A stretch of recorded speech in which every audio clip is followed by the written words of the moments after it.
Gist of the question is, can my type change? And the short answer, according to Enneagram theory, is no. But what will change is your behavior and how you use that strategy, either adaptively, where it serves you, or maladaptively, where it does not serve you and your relationships. And so, of course, your behavior is going to change over your life.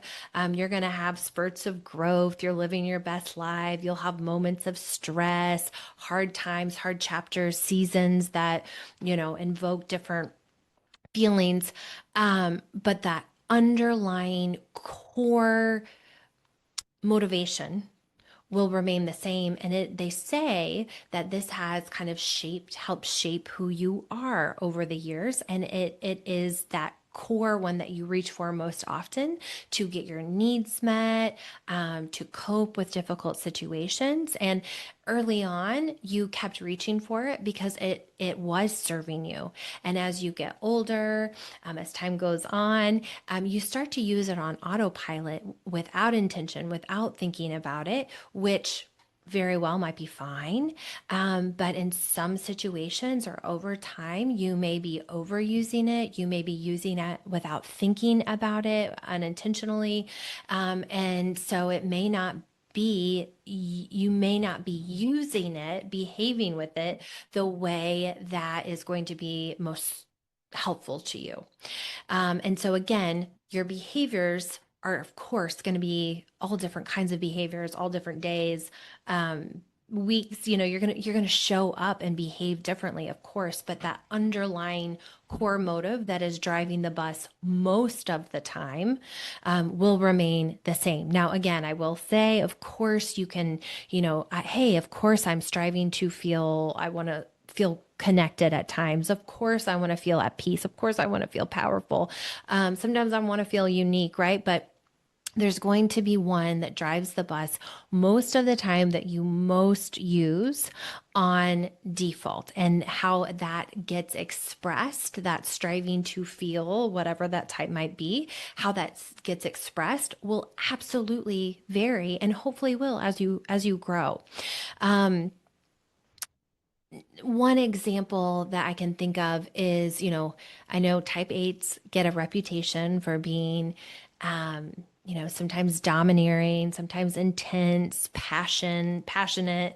Sometimes others might experience it as, anger, emotional volatility, and that striving to feel powerful in a maladaptive way, let's say in a meeting, the behavior can be dominating. It can cut off conversation. It can shut people down. It can cause, maybe invoke some fear or hesitation around speaking up in a meeting. So, same striving to feel powerful, but the way that person is using it and behaving isn't probably the most adaptive behavior. Whereas you can have another type 8 who is really dialed in, using that strategy really intentionally, very aware of their impact on others, and using striving to feel powerful in a really adaptive way where they are creating a safe place for people, encouraging everybody to speak up, protecting the group from maybe outside comments, or maybe creating a safe environment, so that's that still I'm striving to feel powerful. I want to have autonomy. I want to be in control, but I'm doing it in a way that serves me and the relationships around me. So um, along these lines, I want to mention, if you've been familiar with the Enneagram for a while, or you dive into anything else, there is a concept called the levels of development, where they will label certain behaviors as healthy or unhealthy. You're using your strategy in a healthy way or a non-healthy way. And I do like the terminology that the awareness to action framework uses with the maladaptive versus adaptive. I think that is a little bit more responsible. Who are we to say what's healthy and what's not healthy, right? And that's kind of getting into maybe a more therapeutic lane. But so if you're reading more on this, that would probably be the thing that you see levels of health or levels of development is what we're kind of referring to here. But the way that we talk about it is just a little bit different, and I do think it's a little bit more appropriate for the workplace. So I had mentioned that somebody had said early on, I think I was a 7, but now I think I'm a 1.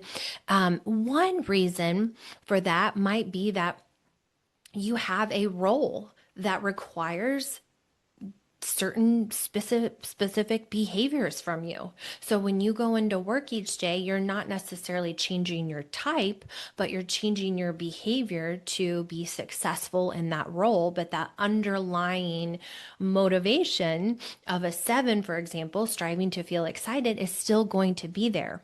And so in order to use the behaviors and to show up in the best version of you, you will have to find a way to still feed that motivation while also behaving in the way that maybe the type 1 stereotypically is known for. So what I mean by that is, for example, I very much identify as a type 7, and I know that they have a reputation for structure and routine and consistency and follow through to just to be in lack of, I guess, is the stereotypical story around that.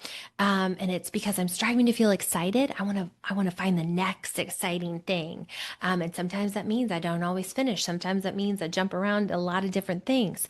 But a type 7 is absolutely capable of those behaviors, and they're going to show up even be even more successful when they can also bring that motivation and that narrative along with them, where instead of, hey, striving to feel excited, um, and striving and being structured and having a routine and being consistent and having follow through is it feels like it's in conflict with one another. So I'm going to have to shove down that striving to feel excited, but that's not the case. You can change that story to, if I'm able to be structured and consistent and et cetera, I can actually do more exciting things because I'm, able to follow through, or I'm able to get to experience the whole process of this because I am following through. And the beginning can be exciting, and I can find ways for the end and the middle and then the end to be exciting. So there has to be some sort of narrative shift with all of these, to not. We're not trying to shove it down. We're not trying to suppress it. We're just trying to dial it in an adaptive way. And in certain times, in certain situations, there may be some behaviors that feel kind of counterintuitive, but we're absolutely capable of it. And in order to be successful, we'll just have to kind of make sure that they align with that core story. Let's see, what else did I want to say here? Another reason for behavior changes in certain moments or over time is we also have the fluidity with our arrows or our resource points. So for the type 7, we have a connecting line to a 1 and a 5. And so depending on how, what's going on in life, depending on the day, we might actually be behaving from a point of stress, and frustration. And so we might be showing up one way, and that could lead somebody to think, oh, I've changed over the years, right? And then the other thing that might be playing a role in here, and we're going to be dedicating some specific episodes to this but later on, but I do want to mention it, is that the instinctual biases can also make someone seem like their type has shifted, even when it hasn't. So a 7 with a strong self-preservation instinct is going to come across probably a little bit more grounded, maybe a little bit more security focused, security oriented, resource oriented, less of that kind of classic stereotypical 7. Than maybe a 7 with an instinctual bias of the navigating or the transmitting instinctual bias. Same core motive, same core motive, striving to feel excited, but a different flavor of it. It's getting expressed in a different way.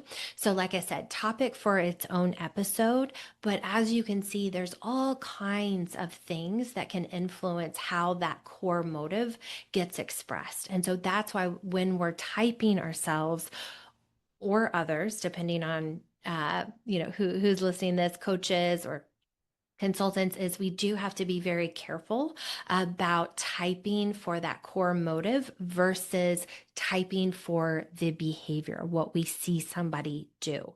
So if you're a manager, a practical version for thinking about this is that when you're helping your team members grow, we don't necessarily want to help this person become a different type. You don't want to say, oh, you're a type 1, you need to be more of a type 7, or you're a type 7, you need to be more of a type 1, or whatever that is. It's we want to help our people tell the difference between their stress lines, their growth lines. We want we want to help people be more self-aware and pay attention to their actions and their behaviors, using it with intention. We want to bring awareness to their impact on others with some of that. And so it is not, you need to change your type, you need to become a different type or be less of that type, but it's, hey, let's look at how to bring out the best of what you are already naturally motivated by. Instead of telling someone, you're too intense, like we were talking about the type 8, we can name the strength. What is the strength that is underneath that pattern? And then we can talk about what their current behavior is costing them when it's left to run, unchecked, and what a better way to behave and express that same strength and that same motivation, but just dialing it in. And it may vary in different situations with different people, but that is something to think about as a manager. Is we don't want to change people, because that never works. We just want to figure out what is the behaviors that we might want to change, not kind of who we are and how we're actually motivated, because that's probably not going to be sustainable. So long story short, long answer short, I guess, can people change type? No, but the goal was never to change who you are anyway. So we want to keep expanding our adaptive range of behaviors and expressions of our type. We want to understand our arrows and those resource points and how we can use them to serve us and the people around us. We want to understand those instinctual biases and really stay rooted in what is actually driving us, but just making sure that when we express it, it's in a way that serves us. So if you want to go deeper on adaptive or maladaptive patterns, talk about some of those arrow lines, stress versus growth lines, the instinctual biases, how to coach individuals on your team.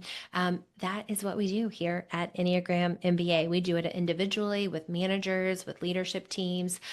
We do obviously workshops with groups of teams. We do workshops with different departments coming together. And we also have some DIY options if you feel like, hey, I got this. Let's dive in a little. I feel like I could take this on and share this with my team. All of those links are at the bottom of the show notes here. I'm going to invite you to check out those, or you can head directly over to our website at enneagramMBA.com. With that, any other questions, like I said at the beginning of the episode, please share over at enneagramMBA.com/contact. I appreciate you being here for this one as always, and we will see you in the next one.